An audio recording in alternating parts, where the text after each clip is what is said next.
আসসালামু আলাইকুম বন্ধুরা, কেমন আছেন? আশা করছি আল্লাহ তাআলার রহমতে আপনারা সবাই ভালো আছেন। S M on the Europe চ্যানেলে আপনাদেরকে স্বাগতম।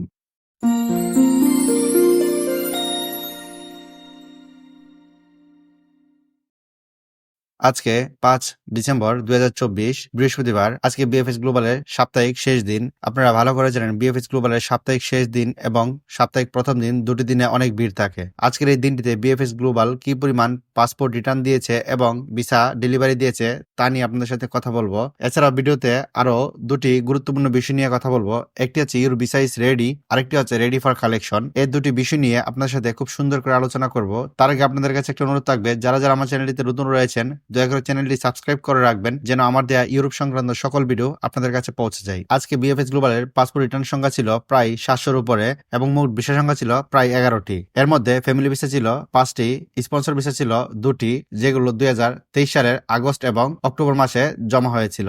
ডোমেস্টিক ভিসা ছিল 1টি, এগ্রিকালচার ভিসা ছিল 1টি, যেটি 2023 সালের নভেম্বর মাসে জমা দেওয়া হয়েছিল, এবং ট্যুরিস্ট ভিসা ছিল 2টি, এগুলো 2024 সালে জমা দেওয়া হয়েছিল। যে দুজন ব্যক্তি ট্যুরিস্ট ভিসা পেয়েছিলেন এদের মধ্যে একজন ছিলেন ব্লগার এবং আরেকজন ছিলেন ভ্রমণপ্রিয় একজন মানুষ, যিনি কিনা বিশ্বের কয়েকটি দেশ ঘুরেছিলেন, তারপর সেই ইতালিতে ঘোরার জন্য সিদ্ধান্ত নিয়েছিলেন। এই দুজন ব্যক্তি ট্যুরিস্ট ভিসা পেয়েছেন। বন্ধুরা, আপনারা দেখতে পেয়েছেন এগ্রিকালচার যে ভিসাটি পেয়েছে একজন ব্যক্তি, তা অন্যান্য দিনের তুলনায় অনেক কম। আমি আপনাদেরকে পূর্বের ভিডিওতে বলেছিলাম এগ্রিকালচার যে ভিসা বের হবে এগুলো আগের তুলনায় অনেক কম বের হবে। 2025 সালের মার্চ এবং এপ্রিল পর্যন্ত এগ্রিকালচার ভিসার সংখ্যাটা মোটামুটি কম থাকবে, কিন্তু স্পন্সর যে ভিসাগুলো রয়েছে এগুলো এগ্রিকালচার থেকেও বেশি হবে। আর ডোমেস্টিক যে খাতটি রয়েছে এখানে বেশি সংখ্যক মানুষ আবেদন থাকে না, কারণ এর কোটা সংখ্যাটা সীমিত। বন্ধুরা, আপনারা খেয়াল করেছেন আজকে ভিসা ডেলিভারি থেকে পাসপোর্ট রিটার্নের সংখ্যা অনেক বেশি ছিল, কারণ বিএফএস গ্লোবাল আজকে সাপ্তাহিক শেষ দিন বৃহস্পতিবার। আজকের দিনটিতে যে পরিমাণ পাসপোর্ট রিটার্ন দিবে, এই সাপ্তাহিক শেষ দিন অনুযায়ী অনেক ভুক্তভোগী ভাইরা ভিড় করেছেন পাসপোর্ট রিটার্ন নেওয়ার জন্য। এদের মধ্যে অনেকেই রয়েছেন যারা পূর্বে মেসেজ পেয়েছিলেন পাসপোর্ট রিটার্নের জন্য, কিন্তু তারা রিটার্ন নিতে আসেনি, তারা আজকে এসেছে পাসপোর্ট রিটার্ন নেওয়ার জন্য। ফলে পাসপোর্ট রিটার্নের সংখ্যাটা খুব বেশি হয়েছে। এই স্বাভাবিকভাবেই সাপ্তাহিক প্রথম দিন রবিবারও এর থেকে আরো বেশি মানুষ থাকবে পাসপোর্ট রিটার্ন নেওয়ার জন্য। আর ভিসার যে মোট সংখ্যাটি এটি পূর্বের তুলনায় ধীরে ধীরে কমে গিয়েছে। এভাবে ভিসার সংখ্যাটি আস্তে আস্তে কমে যাবে, কারণ পূর্বে এগ্রিকালচার ভিসাটি খুব বেশি বের হতো, এখন এটি বের হয় না। যেহেতু এটি বের হয় না তাই ভিসার সংখ্যাটি মোটামুটি কমে যাবে। আর এখানে যে ভিসার মোট হিসাব দেওয়া হয়েছে, মূলত এই হিসাব ছাড়াও আরো অধিক ভিসা বের হতে পারে, কারণ সবাই ভিসার খবরটি প্রকাশ করে না। অনেকেই আছে এটি গোপনীয় রাখে ব্যক্তিগত স্বার্থে, আবার অনেকেই খুশিতে এটি প্রকাশ করে। যেহেতু বিএফএস গ্লোবাল থেকে অথবা ইতালি এম্বাসি থেকে ভিসা সংখ্যাটি প্রকাশ করা হয় না, সে অনুযায়ী এটির কোনো নির্ধারিত সংখ্যা প্রকাশ করা সম্ভব হয় না। কিন্তু আমি এর উপর ধারণা করে আপনাদেরকে একটি মোট পাসপোর্ট রিটার্ন সংখ্যা এবং মোট ভিসা সংখ্যাটি আপনাদের কাছে একটি ভিডিও আকারে প্রকাশ করব, ফলে আপনাদের বুঝতে সুবিধা হবে। অনেক ভুক্তভোগী বাইরে রয়েছেন যারা দুটি মেসেজ নিয়ে সন্দিহান রয়েছেন। এর মধ্যে প্রথম যে মেসেজটি সেটি নিয়ে আপনার সাথে কথা বলবো, সেটি হচ্ছে রেডি ফর কালেকশন। আপনারা অনেকেই জানতেন রেডি ফর কালেকশন এটি যদি আসে তাহলে হয়তোবা আপনার ভিসা নিশ্চিত। আমি আপনাদেরকে পূর্বে অনেকবারই বলেছি রেডি ফর কালেকশন আসা মানে ভিসা নিশ্চিত নয়।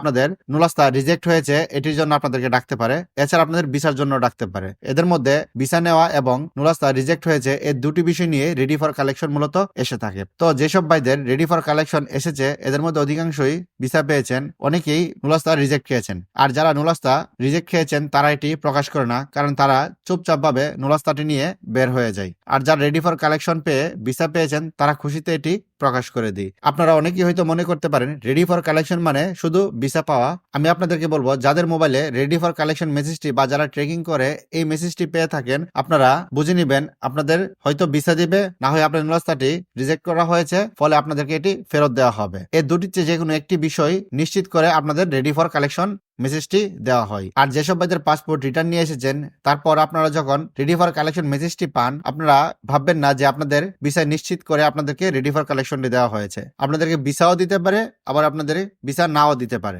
এটি ভেবে আপনারা বিএফএস গ্লোবালে উপস্থিত হবেন। এছাড়া দ্বিতীয় যে মেসেজটি আপনাদের সাথে আলোচনা করব সেটি হচ্ছে ইউর ভিসা ইজ রেডি। অনেকেই এই মেসেজটি নিয়ে কমেন্ট করেছেন ইউর ভিসা ইজ রেডি এর মানে কি, যে আপনাদের ভিসাটি নিশ্চিত কিনা। ভাই, আমি আপনাদেরকে একটি কথা বলতে চাই, বিএফএস গ্লোবাল অথবা ইতালি এম্বাসি বর্তমানে তাদের ট্র্যাকিং সিস্টেমে ইউর ভিসা ইজ রেডি এটি প্রকাশ করেনি। আমি জানি না এটি কেউ এডিটিং করে প্রকাশ করেছে কিনা। যদি এটি কেউ এডিটিং করে থাকে তাহলে যেসব ভাইরা ভুক্তভোগী রয়েছেন তাদের জন্য এটি ভালো খবর নয়। আর যে ভাইটি এটি এডিটিং করে ছড়ানোর চেষ্টা করছেন এটি ঠিক নয়, যেহেতু পূর্বেও বিএফএস গ্লোবাল থেকে এরকম কোনো মেসেজ আসেনি ইওর ভিসা ইজ রেডি। বর্তমানেও আমরা এটি বিশ্বাস করতে পারি না। যদিও ইওর ভিসা ইজ রেডি এই মেসেজটি নতুনভাবে বিএফএস গ্লোবাল অথবা ইতালি এম্বাসি এটি তাদের ওয়েবসাইটের সার্ভারের মাধ্যমে সংস্কার করে থাকে। আর যদি এই মেসেজটি এসে থাকে তাহলে আমি মনে করব এটি ভুক্তভোগী ভাইদের জন্য খুবই ভালো একটি সংবাদ। কারণ প্রথমেই যখন রেডি ফর কালেকশন মেসেজটি আসতো বা এটি ট্রেকিং করে পাওয়া যেত, অনেক ভাইরা সন্দেহ থাকে যে আমরা কি ভিসা পাবো নাকি পাবো না,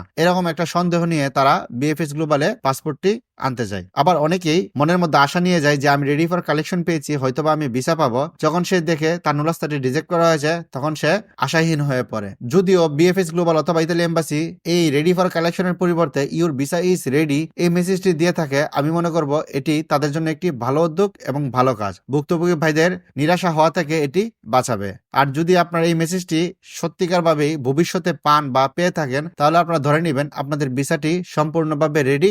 আপনাদের দুশ্চিন্তার কোনো কারণ নেই, আপনারা নিশ্চিন্তে ভাবে বিএফএস গ্লোবালে গিয়ে আপনারা ভিসা সংগ্রহ করতে পারেন। আশা করছি আমার কথাগুলো আপনারা বুঝতে পেরেছেন। সবাই ভালো থাকবেন, সুস্থ থাকবেন। আসসালামু আলাইকুম।